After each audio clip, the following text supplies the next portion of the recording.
अस्सलामुअलैकुम आदाब dear students, my dear lovely students. I hope आप सब ठीक होंगे, अच्छे से होंगे। डियर स्टूडेंट्स, आज मैं आपके सामने बहुत दिनों के बाद हाज़िर हुआ हूँ। कुछ मसरूफियात की वजह से मैं आपके सामने नहीं आ सका।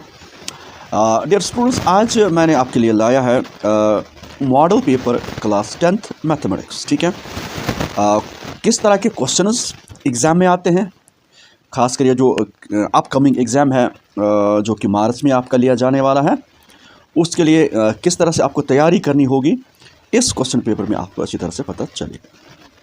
ठीक है, यहाँ पर मैक्सिमम मार्क्स 80 होते हैं, 20 आपको स्कूल से ही देते हैं। ठीक है, और टाइम 3 घंटे होते हैं। बाकी जो क्वेश्चंस हैं उनका पैटर्न किस तरह का होता है वो सारा कुछ यहाँ पर हम डिस्कस करेंगे। सेक्शन ए पहले यहाँ पर होते हैं मल्टीपल चॉइस क्वेश्चंस। इन क्वेश्चंस को हम सॉल्व करेंगे बारी बारी। ठीक है, यहाँ पर देखिए क्वेश्चन फर्स्ट जो है 1 - √3 इज, ये कौन सा, इसका आंसर क्या होगा? Even an even number, an irrational number, odd number, an rational number. कैसे पता चलेगा? देखिए, एक आसान तरीका, जो भी कोई नंबर रूट में हो और रूट का से बाहर ना निकले, रूट से बाहर तब कोई नंबर निकलता है जब उसका परफेक्ट स्क्वायर होता है।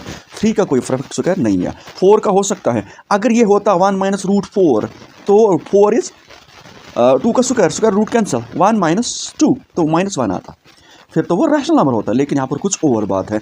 1 - √3, √3 is irrational, √7 irrational, √2 irrational, √5 irrational. ये सारे जिनका कोई परफेक्ट स्क्वायर नहीं है वो सारे इरेशनल नंबर्स होते हैं। अब आप दूसरा मसला यहाँ पर सब्ट्रैक्ट अगर करेंगे रैशनल और इरेशनल को, 1 इज रैशनल, √3 इज इरेशनल, तो आंसर क्या आएगा? इरेशनल। चाहे आप ऐड करो रैशनल और इरेशनल को तो आंसर आएगा इरेशनल। सब्ट्रैक्ट करो, ज़रब करो, डिवीजन करो, हमेशा इरेशनल आता है। जब भी इनका टकराव होता है इरेशनल और रैशनल का, आंसर हमेशा इरेशनल ही आता है। तो इसका सही आंसर बी पार्ट। ठीक है, उसके बाद अगला क्वेश्चन यहाँ पर है graph of a polynomial is given below. ठीक, आपके सामने ग्राफ है। इसमें आपको क्या करना है? Number of zeros of polynomial are, zeros means जो इस पॉलिनोमियल को सेटिस्फाई करेंगे। दैट मीनस जहाँ पर एक्स एक्सिस को ये ग्राफ लाइन काट रही हो उतने ही इसके जीरोज होंगे। दैट मीनस इसके सोल्यूशंस होंगे। अगर आप यहाँ पर देखोगे एक्स एक्सिस को एक पॉइंट पर, दूसरे पॉइंट पर, तीसरे पॉइंट पर और चौथे पॉइंट पर, इसका सही आंसर डी। आपको एक्स एक्सिस देखना है, वाई एक्सिस नहीं। उसके बाद अगला क्वेश्चन यहाँ पर है the pair of linear equations 2x - y + 9 and second equation. इसमें क्या होगा? पैरेलल लाइंस हैं, इंटरसेक्टिंग कोइंसिडेंट। इसके लिए एक टेस्ट होता है, उसको हम कहते हैं जैसे a1/e2। a1 यहाँ पर देखिए ये सारे a1/e2, b1/b2, c1/c2। यहाँ पर देखिए एक्स पहली इक्वेशन में a1 वाले होते हैं। दिस इज a1, y का कोएफिशिएंट a2, सॉरी b1, 9 हो गया c2 c1। इसी तरह से इस इक्वेशन में आपको पता होना चाहिए a2 b2 c2। टेस्ट के लिए x का कोएफिशिएंट वो 2 और दूसरी इक्वेशन में x का कोएफिशिएंट वो 6, 2 1 जा 2 3 जा आ गया 1/3। ठीक है, हो गया एक। अब y का कोएफिशिएंट पहली इक्वेशन में -1 डिवाइड करते हैं दूसरी इक्वेशन y का कोएफिशिएंट, ये और ये कैंसिल, ये भी आ गया 1/3। उसके बाद c1/c2 9/10 कांस्टेंट। जब आप देखोगे ये और ये बराबर, a1/a2 equal to b1/b2 but not equal to c1/c2, इस कंडीशन में नो सोल्यूशन होता है। नो सोल्यूशन का मतलब है कि लाइन्स पैरेलल होती हैं। जब भी कोई सोल्यूशन होगा लाइन्स इंटरसेक्ट करेंगे, कोई सोल्यूशन नहीं तो लाइन्स पैरेलल। इसका मतलब इसका सही आंसर है ए पार्ट। उसके बाद यहाँ पर अगला क्वेश्चन है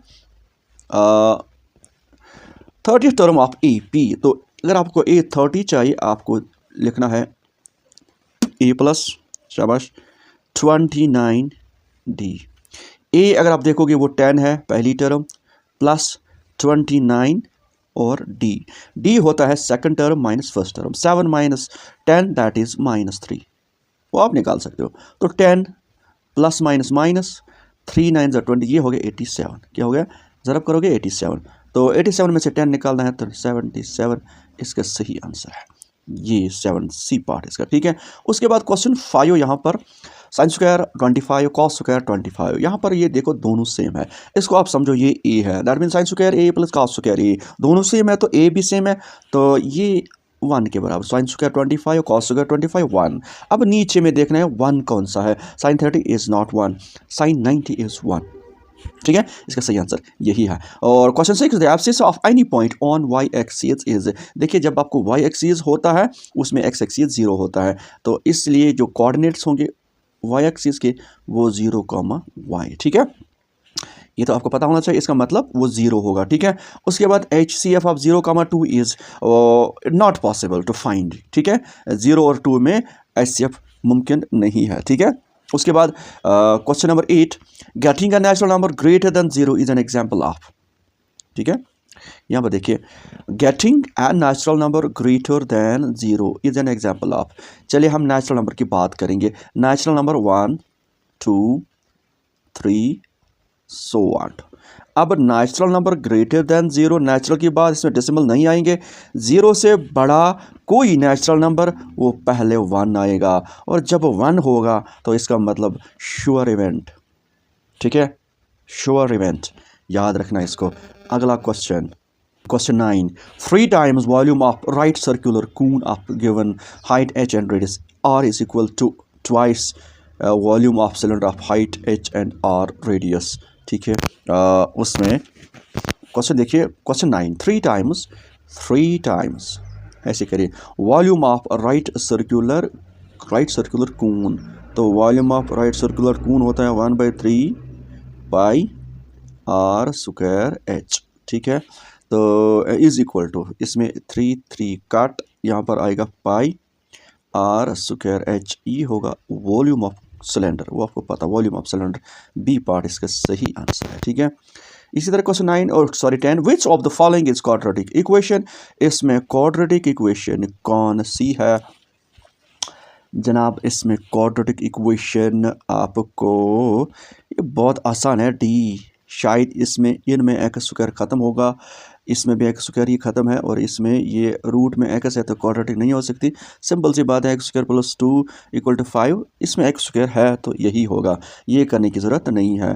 प्राइम फैक्टर, उसके बाद अगला क्वेश्चन यहाँ पर इसमें है, prime factorisation of 1001 is 7 into 11 into 13। देखिए 7 और 11 और 13 अगर 1001 के फैक्टर्स है, प्राइम फैक्टर्स है, तो इन तीन को आपने ज़रब करना है। क्या करना है? ज़रब। अगर ये इनका ज़रब आ गया 1001, तो ये इन्हीं के फैक्ट, इसी नंबर के फैक्टर्स है ये 3। ठीक है, तब जाके ये ट्रू है। बाय द वे ये ट्रू है, आप चेक कर लेना। ठीक है, उसके बाद अगला क्वेश्चन यहाँ पर, question number 12, the sum of first n natural numbers is, वो होता है n इंटू n प्लस 1/2, एक फार्मूला आती है। अच्छा 13 यहाँ पर, if p equal to 1/2 then p if not is 1/2, सही है, ये ट्रू है। अगर एक की प्रोबेबिलिटी हाफ है, दूसरी की भी हाफ होती है, और total probability half plus half 1 होती है। 14, all dash triangles are similar, सारी ट्रायंगल्स क्या सिमिलर होती है? No no no no no भाई नो, सारी ट्रायंगल्स सिमिलर कैसे हो सकती है? अगर एक ट्रायंगल मैंने ऐसी बनाई, दूसरी ऐसे बनाई, तो ये कहाँ की सिमिलर है? ठीक है, नो। उसके बाद अगला क्वेश्चन यहाँ पर, question number 15, a circle can have dash at parallel tangent at the most, circle के सिर्फ 2 टेंजेंट्स पैरेलल हो सकते हैं एट द मोस्ट। ठीक है, 2, हाँ। उसके बाद write formula for sum of n terms of an AP, वो लिखना। 17, √2x, x बाहर है, √3y equal to 4 is an example of a linear equation in 2 variables. बिल्कुल जनाब, ये है। अगर ये x भी रूट में होता तब ये नहीं होता। ठीक है, अगर ये x भी रूट के अंदर होता, लेकिन ये रूट से बाहर है, ये है। उसके बाद यहाँ पर 18 sin 30 plus cos 60 is equal to tan 45, और क्या ये सही है? इसके लिए आपको ये क्वेश्चन करना होगा। sin 30 I think it is, sin 30 is 1/2, और cos 60 भी 1/2 ही होता है। तो 1/ऐसे 2 कॉमन, 1 + 1 2, 2 1 दिस इज़ 1, और tan 45 भी 1 ही होता है। तो यस, ट्रू। ठीक है, if sin A equal to cos A where A is acute angle, then angle A is equal to, किस एंगल पर दोनों बराबर होते हैं? वो है sin 45 डिग्री, एंगल 45 डिग्री होगा। 19, calculate mean of first 10 natural numbers. our first 10 natural numbers क्या है? 1 + 2 + 3 + 4 + 5 + 6 + 7 + 8 + 9 + 10, इनको ऐड कीजिए, डिवाइड कीजिए 10 से, आपका आंसर मिलेगा। 20 right the formula for mean of group data, खुद कर लेना। मॉड ऑफ ऑब्जर्वेशन, इसमें मॉड क्या है? मॉड मीन्स जो नंबर रिपीटेड टाइम ज़्यादा बार आता हो, इसमें 2 है। तो उसके बाद सॉल्व द बाय सब्स्टिट्यूशन, एक क्वेश्चन आता है। Find discriminant of a quadratic equation, ये क्वेश्चन आप खुद देख सकते हो।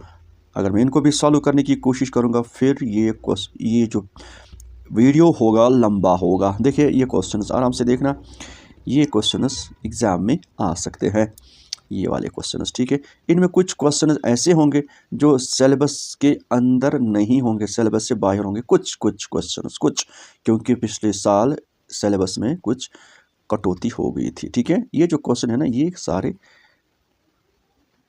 पॉसिबल है कि ये आ सकते हैं, ठीक है। और पैटर्न इसी तरह का होगा। बाकी अल्लाह हाफ़िज़, अस्सलाम वालेकुम।